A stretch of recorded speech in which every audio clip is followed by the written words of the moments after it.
Then, yung pinaka-base part, kunin, base part ha, yung nasan yung logo ni Philippine Red Cross, that is the base part.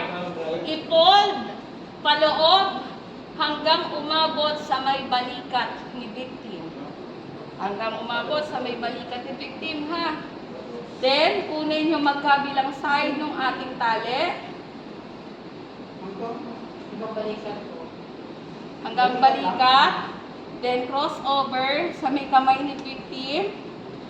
Crossover uli sa likod. Then, itago lang ang sobrang tali. Hindi yan ibubuhol.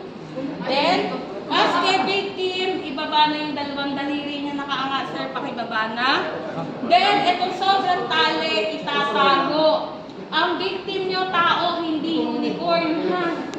Hindi rin yung plastic na yelo. So, itatago. Then, sa partner, wala mo